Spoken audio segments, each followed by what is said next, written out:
Non, c'est bon. À ce moment-là, ben, j'aimerais inviter M. Paul Corriveau qui va venir introduire notre conférencière. Salut! Merci, Victor. Alors, vous connaissez déjà notre conférencière. Elle a déjà entendu nous interpréter une coupe de chant, Mme Céline Audette. Je suis heureux qu'elle soit avec nous ce matin. Céline est née à la fin des années 40 à l'île d'Orléans, là d'où viennent à peu près tous nos ancêtres à nous. Née dans une grosse famille comme on les faisait à l'île d'Orléans dans ce temps-là. 12 enfants. Et puis là, on peut imaginer toutes sortes de choses. Ça devait donc être le fun, et ci et ça. Ben, il y avait d'autres côtés à la vie d'être dans une grosse famille aussi. Et puis Céline a eu son lot à travers ça aussi. Elle va nous raconter son histoire et comment est-ce que tout ça l'a amené à vivre une expérience qui a vraiment profondément transformé sa vie. Alors, est-ce qu'on peut l'accueillir chaleureusement encore une fois? Madame Céline Audette. Bonjour tout le monde. Premièrement, je veux vous remercier d'être là. Ça me touche vraiment parce que je ne pensais pas qu'il y avait autant de monde, mais c'est vraiment énervant, je vous le dis. Là. C'est quelque chose de spécial. En tout cas, c'est la première fois, puis ça a été tout un défi, tout un combat, je vous le dis, là, parce que cette semaine, j'étais découragée. Oh non, j'annule, oh non, je continue, en tout cas. Là, je suis là. Bon.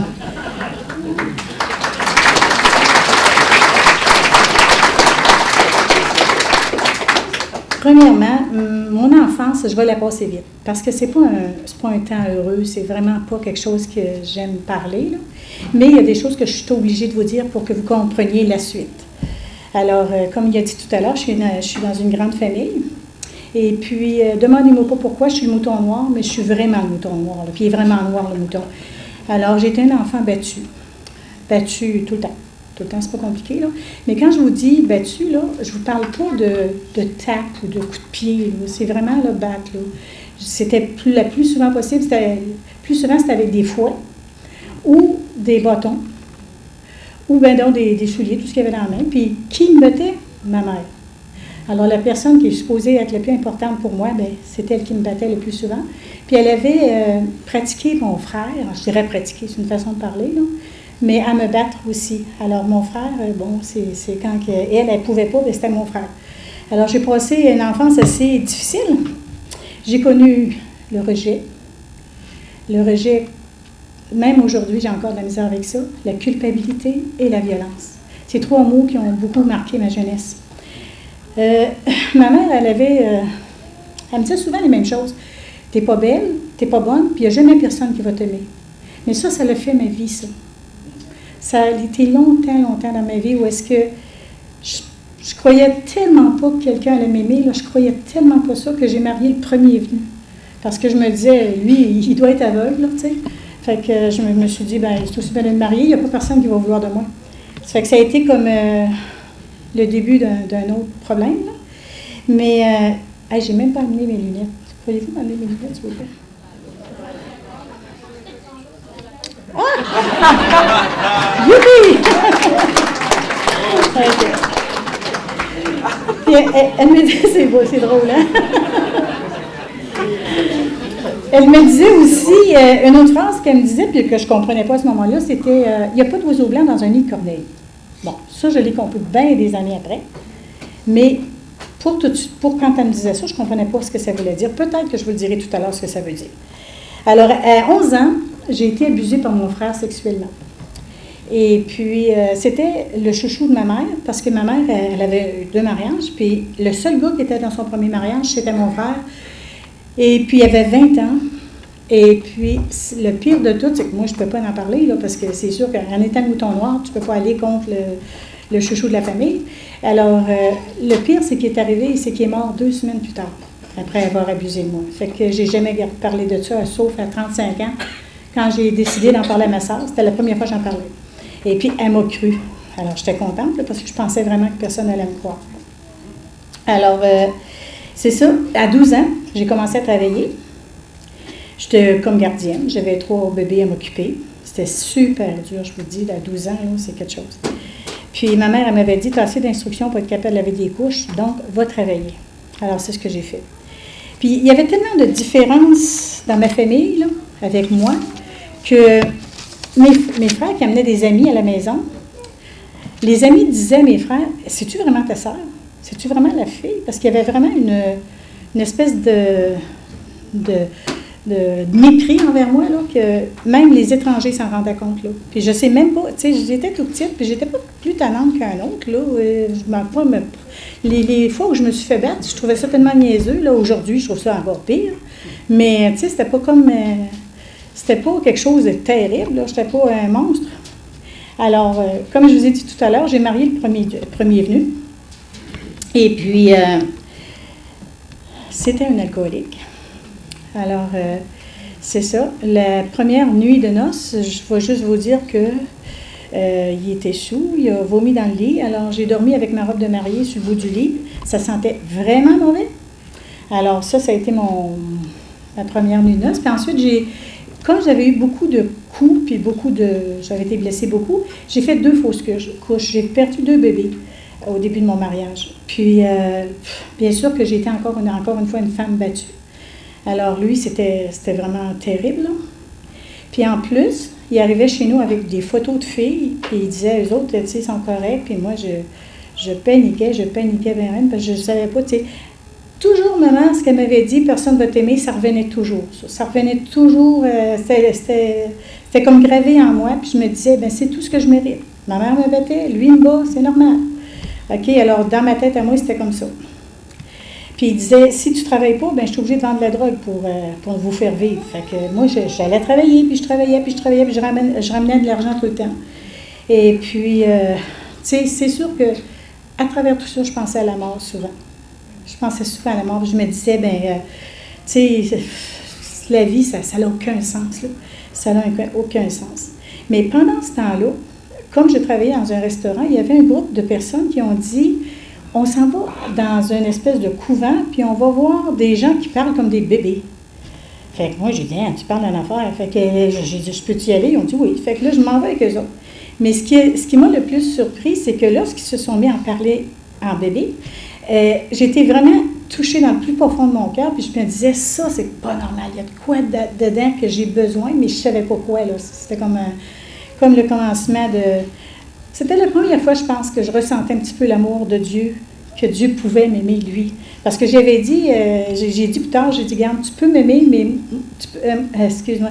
Moi, je voudrais t'aimer, mais tu n'es pas obligé de m'aimer. C'est comme ça que je parlais à Dieu.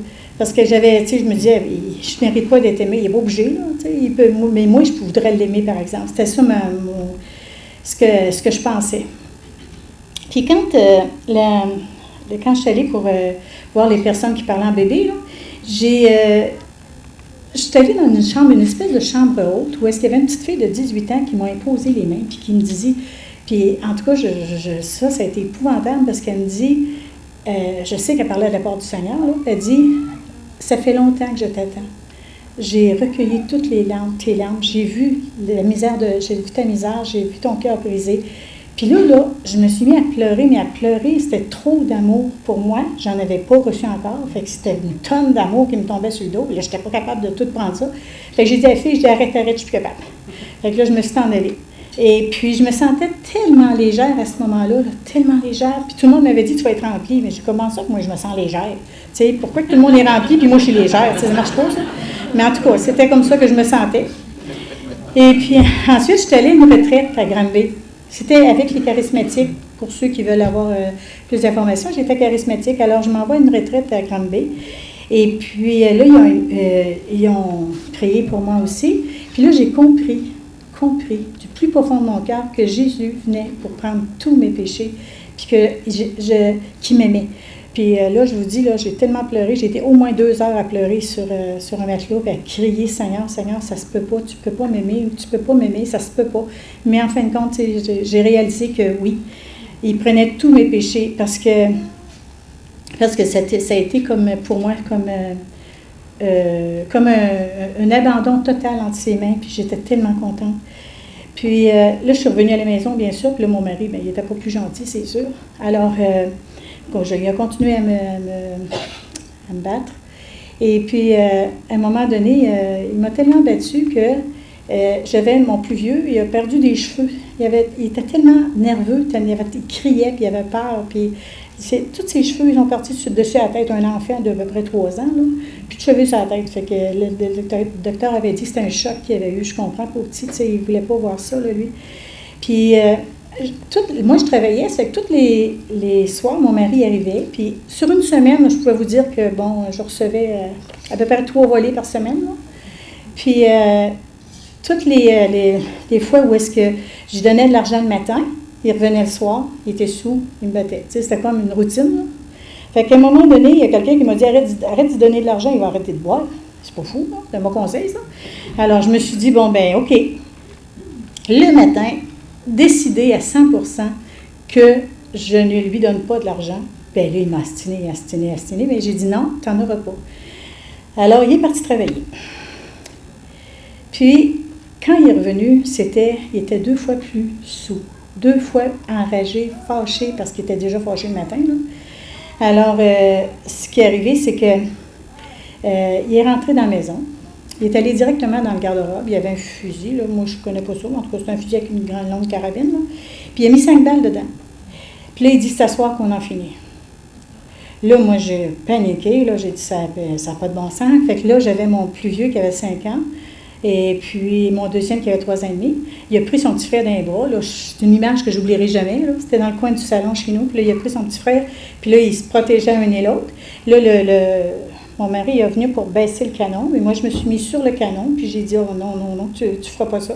Alors, j'ai gardé le canon. Puis demande-moi pas pourquoi. J'ai été assez forte pour garder le canon dans les airs. Et puis, un miracle s'est produit. Il y a quelqu'un qui est arrivé, frappait la porte, c'était son frère qui venait pour emprunter un gallon de peinture. En tout cas. Fait que lui, il m'avait probablement entendu crier, là. Alors, le temps que lui va ouvrir la porte, il prend son fusil, il serre, il s'en va ouvrir la porte. Mais moi, là, qu'est-ce que je fais? Dans ce temps-là, c'était les téléphones à roulette. Puis Dieu merci qu'il n'y avait pas de 418, hein. Ça aurait été trop long. En tout cas, là, je pense qu'il faut que je fasse ça vite, là. Alors, je téléphone à ma soeur tranquillement pour pas qu'il entende le zing-zing-zing, là. Ça fait que là, elle répond. J'ai juste eu le temps de crier au secours, puis lui est arrivé, puis il a arraché le fil. Bon. Mais elle, l'autre bout, elle a pensé que c'est Céline. Ça fait qu'elle téléphone, mais j'avais un téléphone, mais juste au 2e étage.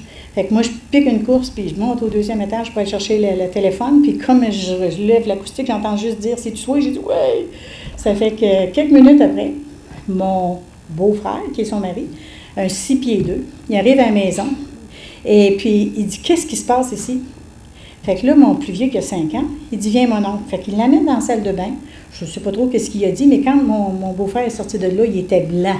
Là, il prend mes 2 enfants, il va les porter dans l'auto. Il dit, moi, je sauve tes enfants. Si tu veux, tu peux rester ici, mais il dit, moi, j'amène tes enfants. Fait que, moi, je ne voulais pas rester là, hein. Ça fait que ça a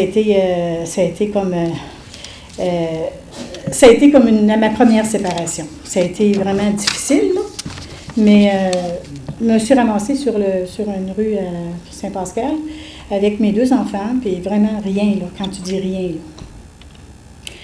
Là, plus tard, 2 ans plus tard, j'ai la gorge, je sais que ça n'a pas de bon sens. 2 ans plus tard, j'ai fréquenté un de mes anciens chums, qui, lui, c'était un homme qui était froid. C'était un homme qui était, comment je dirais bien ça, il y avait comme pas d'émotion, je ne sais pas comment dire ça, là. Et puis, lui, il voulait avoir un enfant, alors on se marie. Et puis, là, il m'avait dit, pour que je me marie avec, je vais m'occuper de tes 2 enfants, je vais leur donner un avenir, tout ça. Puis moi, je l'ai cru, là. Fait que je pensais, merci.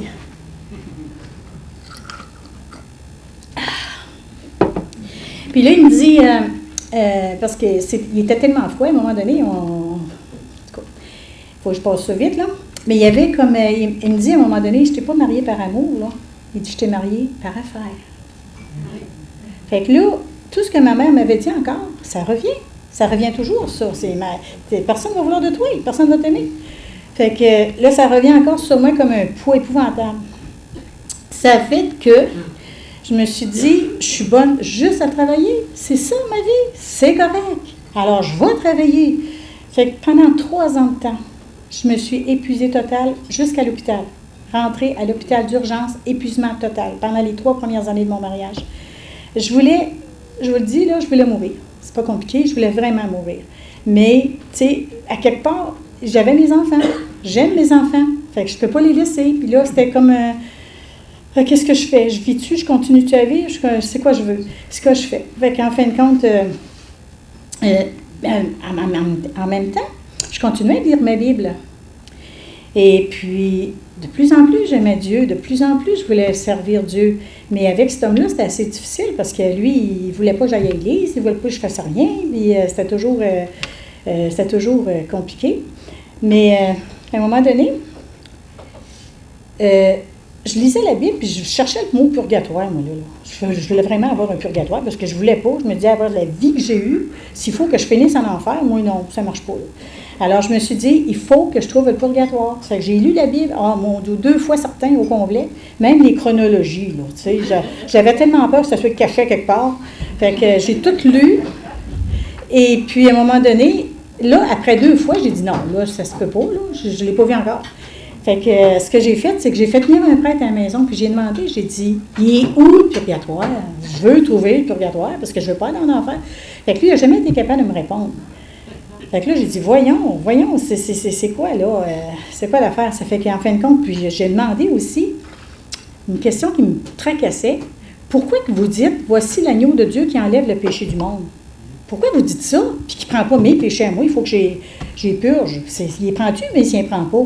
Tu sais, dans ma tête, à moi, ça ne marchait pas. Il les prend ou il les prend pas. Tu sais, quand je prends quelque chose, je le prends, moi, là. Fait que pourquoi Dieu, il dit, voici l'agneau de Dieu qui enlève les péchés du monde, mais il ne prend pas les miens, tu sais. Fait que ça n'avait pas de bon sens. Alors, puis là, quand je me suis rendu compte qu'il ne pouvait pas me répondre à aucune de mes questions, moi, ce que j'ai fait, j'ai pris ma Bible, je l'ai mis de côté, j'ai dit non, moi, c'est fini, je ne crois plus en rien, c'est fini, je ne veux plus rien savoir de rien, puis ça s'arrête là. Mais vous savez une chose, c'est que quand on a lu la parole, elle revient tout le temps. Elle ne veut pas partir. Ça fait que je suis là, les versets me reviennent constamment. Puis là, pendant 6 mois de temps, je me bats entre, je recommence à lire la Bible, ben si c'est fini, tu sais. Mais au bout de 6 mois, je dis, OK, Seigneur, on va faire un arrangement avec toi. Vous allez comprendre que j'en ai fait souvent des arrangements avec le Seigneur. Fait que j'ai dit au Seigneur, si je relis la Bible, là, je veux plus de religion. Je veux plus de religion en arrière de moi, je veux plus de secte, je veux plus rien, je veux juste toi. Alors, c'est comme ça que là, j'ai recommencé à lire la Bible. Là, il y a quelqu'un qui me téléphone et qui me dit, ben, il y a une place à Québec qui parle juste de la Bible. Oh, que je suis sceptique. Fait que là, je ne sais pas, c'est-tu vrai, c'est-tu pas vrai? Ça fait qu'en fin de compte, j'attends encore un petit peu. Et puis, elle me rappelle, elle me dit, oui, il y a une place à Québec qui parle juste de la Bible. Fait que là, j'ai dit, OK. Fait que là, c'était au Carrefour chrétien de la capitale. Fait que là, je m'envoie là une journée pour voir si c'était vrai. Et puis, j'avais ma Bible en tour du bois. Puis moi, je m'étais dit, s'il y en a un qui dit qu'est-ce qui n'est pas écrit là-dedans, moi, je sors d'ici tellement vite, ils n'auront pas le temps de me voir. Fait que j'étais vraiment comme... puis, dans ce temps-là, c'était Jean-Louis Jaillet qui amenait son message. Ce soir-là, c'était lui. Et puis, en fin de compte... quand j'étais mariée avec mon deuxième mari, là, c'était comme je disais, c'était froid. Là. Puis lui, pour que j'aie le droit d'aller à l'église, il fallait que j'y fasse une liste de choses, parce qu'on était horticulteur, ça veut dire qu'on faisait des fleurs dans les serres. Là. Et puis, il fallait que je promette de faire tant de pots, tant de ci, tant de ça. C'était comme... il fallait que je fasse beaucoup d'ouvrages pour avoir le droit d'aller à l'église. Puis quand j'y allais, il était une semaine de temps à me radoter. Là, tu vois, t'es fatigué, t'es été à l'église, t'aurais-tu pas y aller, là? Fait que là, c'était constamment des affaires de même. Et puis, quand je lui demandais quelque chose, il me répondait, bien, c'est ça quand on prend le restant des autres. Fait que j'avais, mon estime de moi, là, 0, 0, 0, c'était vraiment... puis je me disais, tu sais, lui, il m'a pas battu, par exemple. Là. Il m'a pas battu, mais en parole, c'était pas drôle, là. Je me disais toujours que ma mère avait raison. Alors, c'est ça. Les 3 premières années, je travaille jusqu'à l'épuisement. OK. Ah oui, quand j'allais à l'église, à un moment donné, il y avait Mario Mascotte qui venait. Puis Mario, il y avait des cassettes. Il vendait des cassettes sur tous les sujets.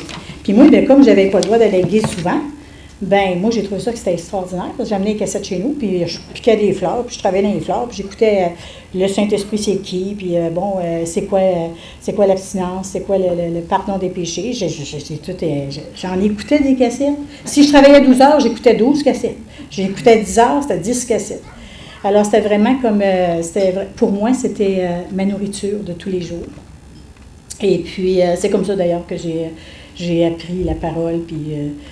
Alors, à un moment donné, mon deuxième mari me dit, là, tu as le choix. Tu mets ta Bible au vidange, ou bien tu t'en vas. Là, je regarde, je dis, salut. Non, je dis, je t'ai donné mon temps, je t'ai donné un enfant, je t'ai donné ma santé, je t'ai tout donné. Mais mon âme, je ne peux pas te donner, elle n'est pas à moi. Je l'ai déjà donnée. Alors, je ne peux pas te donner. Alors, tant pis. Là, j'ai pris mes 3 enfants, parce que j'étais rendue avec 3 enfants.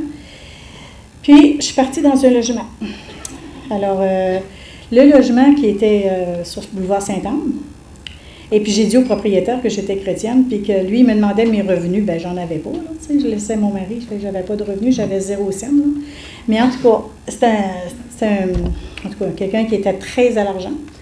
Alors, j'avais un logement de 450 pièces, pas chauffé, pas éclairé, puis j'ai pas une scène dans les poches, fait que ça va bien. Mais Dieu, là, je vous dis, j'ai pris un choix. J'ai pris le choix de le suivre, puis je vous dis, là, il n'a jamais manqué. Il faut que je vous dise aussi qu'avant de déménager, le 15 février, j'étais à l'église, puis il fallait que je déménage le 21. Alors, le 15, je m'en vais à l'église, mais je dis au Seigneur en montant dans l'auto, que tu me demandes n'importe quoi, Seigneur, je vais le faire. Je te le promets que je vais le faire. Si tu me dis, reste avec ton mari, il va devenir chrétien un jour, je vais le faire. Même si ma vie est en danger, je m'en fous. Si que tu me demandes n'importe quoi, je vais le faire. J'étais vraiment décidée. Alors, le 15, quand je vais à l'église, il y a une parole une prophétie, je ne sais pas comment appeler ça, quelqu'un qui dit, ne crains pas, ni pour ton logement, ni pour tes enfants, ni pour ton argent, quoi que ce soit, je suis ton Dieu, j'ai vu ton cœur, puis tu ne manqueras jamais de rien.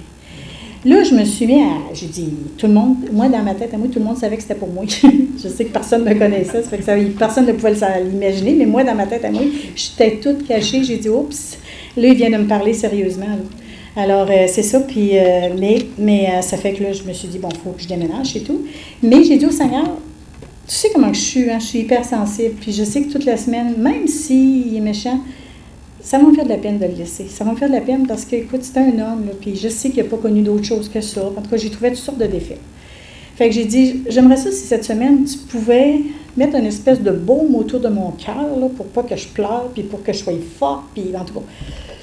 Ça fait que toute la semaine, j'ai eu ce baume-là. J'ai pas pleuré, j'ai fait ce que j'avais à faire, j'ai ramassé mes affaires comme si rien n'était.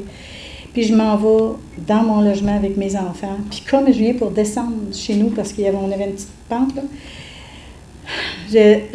j'ai vraiment senti dans mon cœur cette phrase, la parole de Dieu qui dit « Celui qui met les mains à la charrue, qui regarde en arrière, n'est pas digne de mon royaume. » Parce que moi, je voulais me retourner pour regarder qu'est-ce que je laissais, parce que, croyez-moi, j'avais une grosse entreprise, là. On avait à peu près 7 serres plus 5, 12 serres avec, un gros entrepôt. J'avais une maison de 72 pieds de long avec 2 garages. J'avais plein de choses. Toute la machinerie, on l'avait. Puis là, j'abandonnais tout ça pour m'en aller avec 3 enfants, pas une scène dans les poches. Il faut le faire. Ça fait que ça a été c'était pour moi comme une délivrance. Si je vous disais que je me suis sentie tellement bien après, là, même si je n'avais pas d'argent, même si j'avais rien, je savais que maintenant, je pouvais suivre mon Sauveur comme je le voulais. Je pouvais aller à l'église comme je le voulais. Je faisais des réunions de prière à la maison. J'aimais tellement ça. Ça valait toute l'heure du monde. Alors, j'étais vraiment, vraiment, vraiment contente. Puis, un jour, le 31 octobre, je me ramasse avec 40 pièces dans les poches. Puis, mon logement, il faut que je le paye. Le lendemain, là, c'est le premier. Pas d'argent. Puis, là, je vous dis, là, je ne peux pas dire que j'en ai voulu à Dieu, mais pas loin. OK? Fait que là, j'avais dit à Seigneur, tu m'avais dit de ne pas m'inquiéter. J'ai pas fait de conneries, j'ai pas acheté rien de trop. On a juste la nourriture, tout ça. Alors, pourquoi est-ce que je manque d'argent? Puis à ce moment-là, j'avais mon fils, mon plus vieux, lui, il travaillait à l'île d'Orléans. Il y avait il travaillait il ramassait des poires. Fait que, puis comme il restait dans une roulotte où il n'y avait pas l'eau courante, il est monté pour aller porter des poires au marché, puis se laver en même temps chez moi. Alors, il arrête. Fait que là, moi, j'ai dit, Patrick, ça n'a pas de Moses de bon sens. J'ai 40 pièces dans les poches, puis il faut que je paye mon logement demain. Et il me dit, femme de peu de foi. Là, je regrettais tous les enseignements que j'avais dit. J'ai dit, non, c'est vraiment pas le temps, là, tu sais. C'est demain, il faut que je paye. Puis, il s'en va me dire, tu nous as toujours dit, maman, tu nous as toujours dit que Dieu était tard, mais qu'il n'était jamais trop tard, puis qu'elle était aidée. Bon, ben j'ai dit, wow. Alors là, je vous dis, là, j'ai voulu le fesser tellement j'étais fru. Puis, à ce moment-là, ben, en tout cas, lui, il s'en va. Moi, je ne dors pas de la nuit, bien sûr, parce qu'il faut que je donne l'argent. Demain, je n'ai pas. Alors, le lendemain, j'étais encore fru. Et puis, je me lève. Puis, dans la poste, il y avait une lettre qui était écrite d'aller chercher une lettre enregistrée à la poste.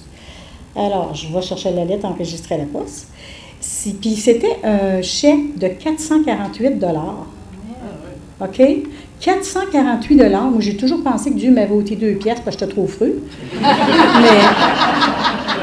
Oh oui, j'ai toujours pensé ça, moi. Fait que, c'est ça. Fait qu'en fin de compte, c'était de l'argent que mon fils avait gagné. On avait oublié ça, ça faisait très longtemps. Et c'est arrivé le 1er novembre, ça n'a pas arrivé le 2, c'est arrivé le 1er. Alors, je pense que ça venait vraiment de Dieu. Puis il m'avait dit, mais tu reçois de l'argent, tu le garderas. Ça fait que merci Seigneur pour ça. Alors, j'ai pu payer mon logement. Puis par la suite, ben, j'ai eu tellement de dons. J'ai eu des gens qui venaient chez moi et qui me donnaient des chèques, c'est pas des farces. Des chèques antidatés. À chaque 2 semaines, je vais te donner un paquet de chèques, là, puis à chaque 2 semaines, tu changeras ton chèque. J'ai eu des boîtes d'épicerie qui arrivaient à ma porte, que je ne sais pas d'où ça venait. C'était vraiment... j'ai vu Dieu agir. On ne peut même pas l'imaginer comment Dieu agit. Tu sais, moi, j'avais été fidèle dans le sens de dire, Seigneur, j'abandonne tout pour toi. Mais croyez-moi, là, Dieu nous donne toujours au centuple qu'est-ce qu'on abandonne pour lui. Puis ça, c'est vraiment vrai. Alors, à un moment donné, là, je suis rendue que... OK, là, il m'avait fait choisir. Bon. Mon 3e mariage, c'est vraiment... J'ai honte de vous dire tout ça, là, moi, mais ce que tu veux que je te dise, c'est ma vie. Avant, je vais vous raconter l'histoire des cocons. Bon, j'ai pas une scène, je suis dans mon logement avec mes 3 enfants, puis à un moment donné, j'écoutais des cassettes, puis ça me disait que les Israélites, quand ils étaient en Égypte, ils étaient esclaves de 400 à 425 ans, esclaves en Égypte, puis quand ils sont en allés dans le désert, c'est pas croyable, mais il y avait faim, puis ils s'ennuyaient des cocombes qu'ils mangeaient en Égypte. Fait que là, moi, j'ai demandé au Seigneur, j'ai dit, Seigneur, montre-moi là mes cocombes, parce que moi, j'en veux pas, je veux vraiment pas retourner ce que j'étais.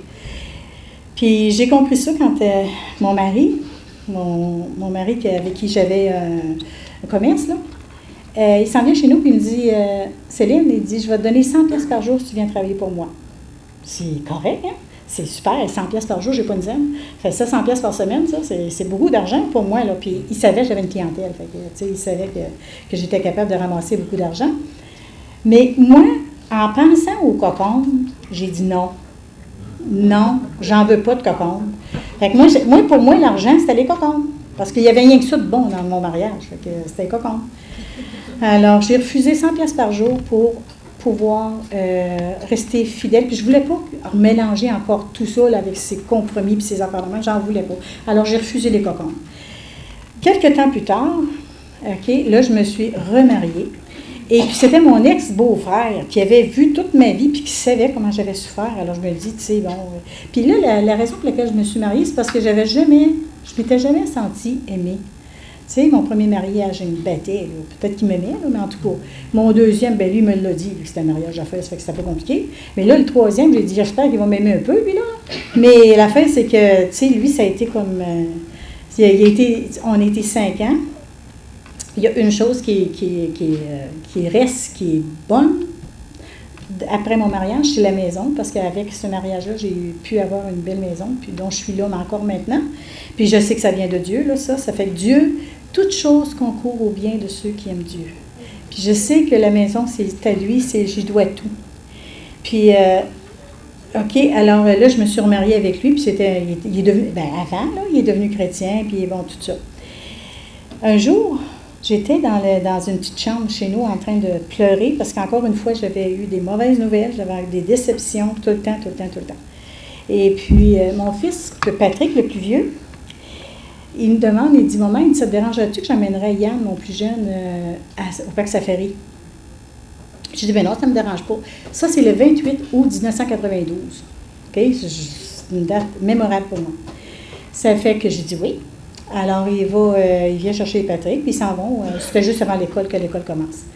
Fait qu'à un moment donné, quand l'école n'était pas commencée encore, mais moi, j'étais dans ma petite chambre en train de prier. Puis là, j'ai dit au Seigneur, Seigneur, je suis fatiguée, je suis tannée, il y a toujours de quoi qui ne va pas, ça ne marche pas. Puis, tu sais, je sais que tu es mort sur le coin, là, pour moi, mais ça n'aurait pas été là, tu serais mort pareil, là, tu sais, pour moi, c'était simple. Puis j'ai dit, j'aimerais tellement ça que tu me dises, oui, Céline, moi, je t'aime, tu sais. Mais c'était comme irréel, là. Ça fait que eux, mes enfants, sont aux États-Unis parce qu'ils ont traversé les lignes pour mettre de l'essence puis manger. Ça a l'air, ça coûte moins cher, dormir puis manger. Alors, ils ont traversé les lignes, c'est en 92. Ça fait que là, en revenant, ils ont dit, on va arrêter au dépanneur, chercher un petit cadeau, un petit souvenir à maman des États-Unis. Ça fait qu'ils arrêtent dans un dépanneur. Puis là, c'est mon plus jeune. Yann, il arrive, il dit ah, c'est ça qu'on amène à maman. Fait que Patrick, il dit, OK, c'est correct. Fait qu'il m'amène ça, puis il arrive, c'était l'heure du souper, un petit peu après le souper, ça fait qu'il me donne le cadeau, puis j'ai dit, voyons donc, c'est pas vrai, là. C'était un petit cadre, OK? Un petit cadre de rien, je l'ai encore. Puis c'est écrit dessus, j'ai demandé à Jésus, m'aimes-tu? Il me répond, je t'aime tellement que je te prends dans mes bras, puis je meurs pour toi. Oh! Là, j'ai dit non, ça, c'est pas vrai, ça se peut pas. Alors, je prends le corps, je le mets de côté. Là, j'ai dit, je suis habituée de prier, ça prend 1 an, 6 mois, mais pas une journée, là. C'est impossible, là. J'ai prié ça ce matin, puis là, ça arrive le soir même, là. Fait que je suis vraiment, ça se peut pas, là. Fait que là, je me couche le soir, puis je pensais rien qu'à cette prière-là, puis je me disais, waouh, c'est pas possible, il m'a pas répondu de même, là. Puis, voyons, pourquoi Dieu m'aimerait, là, tu sais, ça avait comme pas de bon sens dans ma tête. Fait qu'à un moment donné, un moment donné, le lendemain, j'ai le téléphone à Patrick, puis j'ai dit, penses-tu vraiment là, qu'il m'aurait répondu? Il dit, maman, t'as pas de bon sens. Il dit, t'as pas de bon sens. Faudrait-tu qu'il descende du ciel pour te le dire? Fait que là, tu sais, je commençais, tu sais, à croire un petit peu qu'il pouvait m'aimer. Alors ça, c'est un petit peu l'histoire que ma mère m'avait dit, que j'étais pas aimable. Fait que, vous me croirez peut-être pas, mais j'en doute encore des fois. Je suis encore dans le doute. Il y a des fois où je suis obligée de relire ma petite promesse. Parce que c'est pas facile. Puis, tu sais, quand tu as été toute ta jeunesse avec ça, là, on dirait que ça s'est resté dans ma tête. Puis le rejet, là, pour moi, là, c'est tellement tellement vivant pour moi. Là. Même, les gens n'ont même pas besoin de me rejeter, puis je me sens rejetée. Ça n'a pas de bon sens. Il faut vraiment que je travaille là-dessus, parce que Dieu m'a guéri, je dirais, à 80-85%, mais il m'en reste, il faut que je fasse attention, il faut que je sois très prudente pour tomber dans le même pattern. Alors, mon mari, lui, qui est de mon dernier, là, lui, il a été 5 ans avec moi, il est retourné avec son épouse après, puis en tout cas, ça a été, il m'a laissé... Mais avant de me quitter, il me disait qu'il fallait que j'arrête de travailler. Alors, j'arrête de travailler le 2 octobre, puis lui, le 6 octobre, la même année, il m'arrive puis il me dit, je m'en vais. Tu t'en vas? Tu t'en vas où? Il dit, je te laisse. Je dis, voyons, qu'est-ce qui s'est passé? On ne se chicane même pas. Ah, il dit, je m'en vais. C'est correct. Fait que là, je me souviens qu'à un moment donné, j'étais sur le divan, puis j'ai dit au Seigneur, écoute Seigneur, là, on va faire une affaire ensemble, toi et deux. Tu ne me parles plus jamais du bonheur, tu ne me parles plus jamais de joie, tu ne parles plus jamais de sourire, tu ne me parles plus jamais de rien de ça. Je ne veux plus. J'ai été mis ici pour de la merde, bien, c'est ça que je vais avoir, puis c'est tout, ça s'arrête là. Je voulais vraiment plus entendre parler de vie, de bonheur, de joie. C'était comme passer ça, là. J'en veux plus. Presque combien de temps, là? J'ai oublié de regarder, moi. Une dizaine de minutes, OK. Alors, là, je me ramasse sans travail. Et puis, comme il m'avait demandé d'arrêter de travailler, j'avais plus le sou. Puis, quand on laisse un emploi, bien, l'assurance chômage, c'est reporté. Alors, j'ai été obligée de vendre des choses dans la maison pour pouvoir survivre. Et puis, encore une fois, mais des miracles, il y en a full, là. Mais il y a quelqu'un qui arrive chez moi avec un jeune, puis elle me dit j'aurais besoin d'une pleine chambre. Puis moi, vu que j'avais une grande maison, j'avais des chambres, je dis OK. Fait que je loue une chambre, je loue 2 chambres, je loue 3 chambres. En fin de compte, j'ai réussi à passer l'hiver, puis à ne pas mourir de faim. Alors là, à un moment donné, j'avais 800 pièces d'hydro, que j'avais fait un chèque, parce que moi, j'avais travaillé tout l'été dans un restaurant. Et puis, j'avais envoyé un chèque pour payer mon hydro. Mon chèque revient. Pas de fonds. J'ai dit, voyons, j'ai tout mis mes pourboires dans mon... C'était mon mari qui était parti avec tous mes sous. Alors, j'avais plus rien. Puis là, j'avais 2 logements en haut. J'avais un 2,5 puis un 5,5. Et puis, là, j'avais des chambreurs, OK? Là, j'ai loué des chambres, dont, à ce moment-là, c'était Benoît Thérien, puis Nathalie, qui étaient chez moi. Puis eux autres, ils me harcelaient toujours avec pourquoi tu ne prends pas le haut et tu ne fais pas des chambres? Pourquoi tu ne fais pas ça? Mais là, j'étais tannée, j'ai dit là, ça n'a pas de bon sens. Là. Alors, à un moment donné, j'ai dit au Seigneur, OK, si tu veux vraiment que ce soit ça, là, ben moi, je te demande 3 chambres. S'il y en a 3 qui me demandent la place, OK, je vais commencer à penser à ton plan. Mais le lendemain, à l'église, il y a 3 personnes qui viennent me voir pour une chambre. J'ai dit, oh non, c'est vrai, là, je suis faite. Mais j'ai dit, il me reste encore un espoir. Il me reste Pasteur Paul. Là, j'ai dit, il me reste Pasteur Paul. Pasteur Paul, lui, il est sage. Il va me dire, Céline, c'est trop grand pour toi. Fait que là, j'ai dit, je peux-tu avoir un rendez-vous? D'habitude, c'est long, un rendez-vous. Là, il me dit, là, on est dimanche, là. Il me dit, mardi, 10h. Déjà, OK. Alors, mardi, 10h, je m'en vais le voir. Puis là, je lui raconte mon histoire. Et puis, il me dit, Céline, ça sent le Seigneur, ça. Oh non, je ne dis pas lui aussi. Fait que là, j'ai comme pas le choix, là. Tout le monde me dit la même affaire, puis moi, j'ai peur, là. Honnêtement, là, je suis toute seule, j'ai pas de mari, tu sais, il y a des réparations à faire, j'ai pas d'argent, pas une scène, là. Tu sais, ça n'a pas de bon sens, faut que je fasse des réparations. Voyons. Fait que là, c'est vraiment encore une fois, des miracles par-dessus miracles. Et puis, à un moment donné, là, la première chose que je fais, je vais y aller par la foi. J'appelle un menuisier, viens faire les réparations. Bon, lui, il fallait qu'il change un 4,5 puis un 2,5 en chambre. Alors, il a fait ça, mais moi, j'ai pas d'argent pour les payer. Vraiment. Ça fait que tout ce que j'avais comme revenu à ce moment-là, c'était les chambreurs qui restaient chez moi. Puis, j'avais 105 $ d'assurance chômage. Puis un jeudi matin, je suis à ma table, puis je crie au Seigneur. Je dis, Seigneur, tu me dis de faire ça, je le fais, puis bon, ça marche pas, là, j'ai pas d'argent. Comment tu veux que j'ai paye, les gars? Ça fait que je reçois une lettre comme de quoi que c'était mon dernier chèque d'assurance chômage. Je dis, waouh, ça va bien. Mais j'avais une autre lettre avec, c'était la Banque nationale qui me disait que j'avais un prêt préautorisé de 20 000 $. Ben, j'ai dit, ils sont fous, les autres, j'ai même plus de job, tu sais. Fait que là, je me dis, bon, mais je vais aller voir qu'est-ce que ça comprend. Fait que je m'en vais voir, la madame, elle s'appelait Madame Gagné, OK? Alors, j'ai gagné le gros lot. Fait que je m'en vais la voir. Elle me dit, qu'est-ce que vous voudriez faire avec ça? Ben, j'ai dit, moi, je voudrais louer des chambres. Puis, tu sais, j'ai fait des travaux, tout ça. Ça fait que j'ai dit, je suis chrétienne. Fait que là, elle me regarde, bizarre, mais en tout cas. Fait qu'elle me dit, allez-vous-en chez vous, puis je vais réfléchir à tout ça. À 3h15, le téléphone sonne. Puis elle dit, Madame Odette, elle dit, vous passerez signer, vous avez 20 000 $ dans votre compte. Oh! C'était comme, en tout cas, ça avait comme pas de bon sens. Fait que là, le haut, ça m'avait coûté environ 10 000. Fait que j'ai payé 10 000.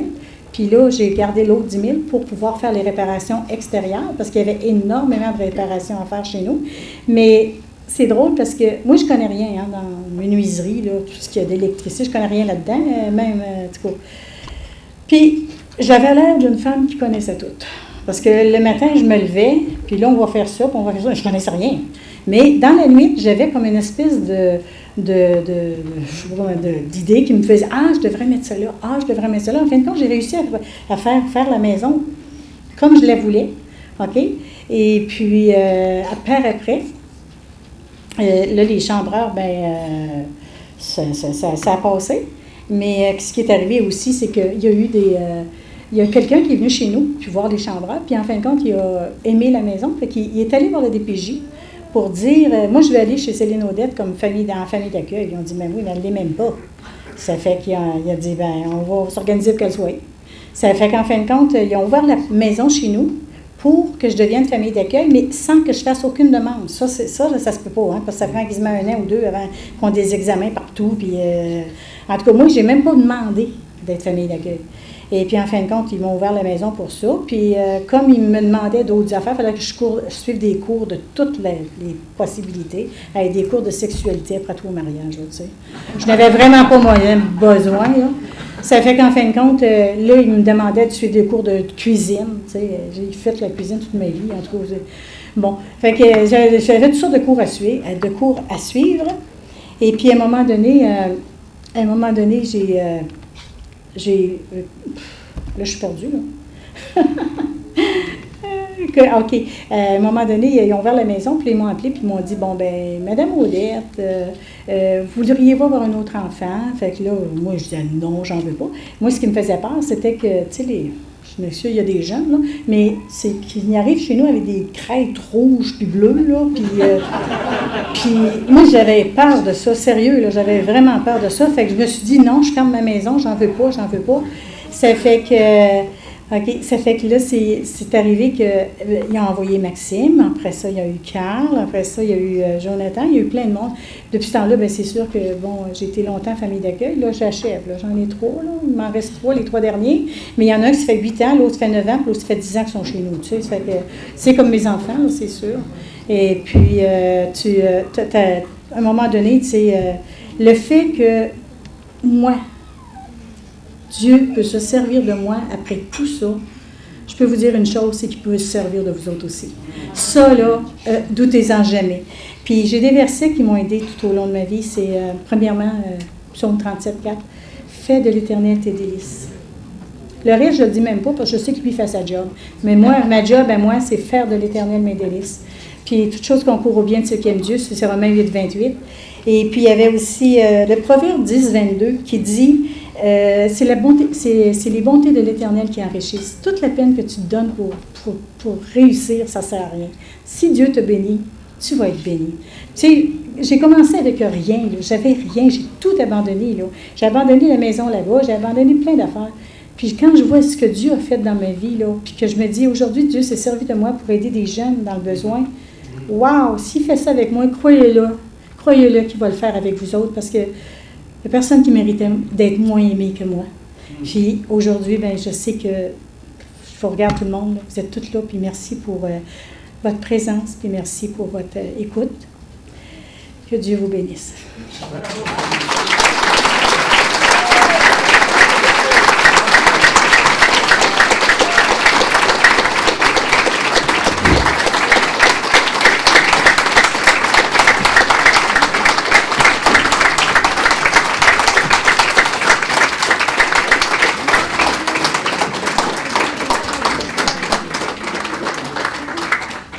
Merci Céline de nous avoir partagé avec tant de générosité l'histoire de ta vie.